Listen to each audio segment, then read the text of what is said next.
Have you ever looked around and thought, why does no one else seem to notice what I see? You're not arrogant.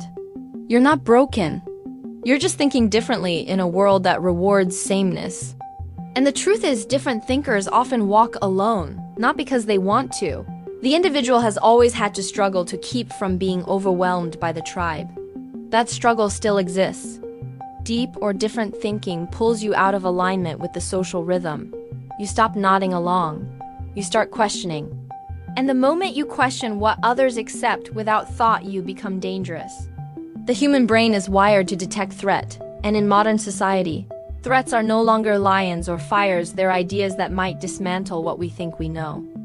Not because you're unwilling, but because your very presence forces others to confront truths they've spent their lives avoiding. We applaud those who speak loud, not those who speak truth.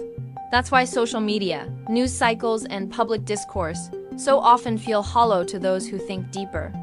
You're speaking in paragraphs, while the world demands sound bites. This isn't a glitch in the system, it is the system.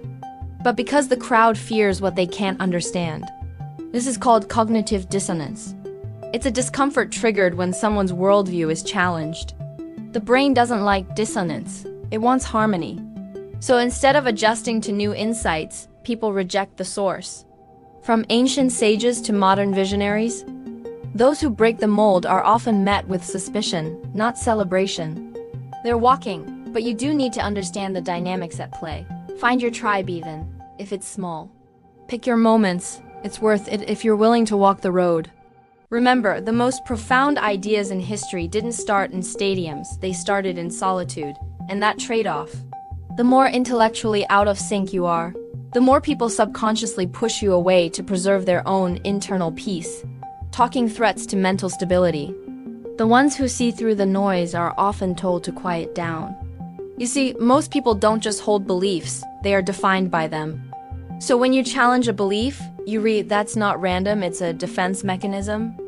People aren't rejecting you, they're shielding themselves from a level of depth they're not ready to swim in. Not just offering a new perspective, you reshaking the foundation of someone's self-image. And most will protect that image at any cost. Why? Because thinking differently challenges the comfort of the familiar, and people cling to comfort like a lifeline. Nietzsche once said, "But what exactly makes someone who thinks differently feel so alienated?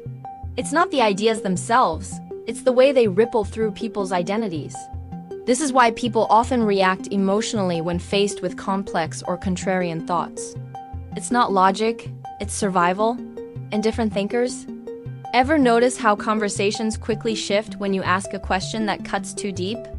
How people laugh nervously, deflect, or suddenly change the topic? This creates a strange paradox. The deeper you're thinking, the harder it becomes to connect. And here's the kicker: society often rewards the illusion of intelligence more than actual thought. Charisma, confidence, and consensus win over insight. The marketplace of ideas isn't neutral. It favors simplicity over nuance, slogans over substance. Now, let's explore the psychology behind it. When you express an idea that doesn't align with mainstream belief, people don't just disagree, they feel exposed. That's you. And this leads to what psychologists call social distancing, bias, not the pandemic kind, but the mental kind. It's lonely, but it's not hopeless.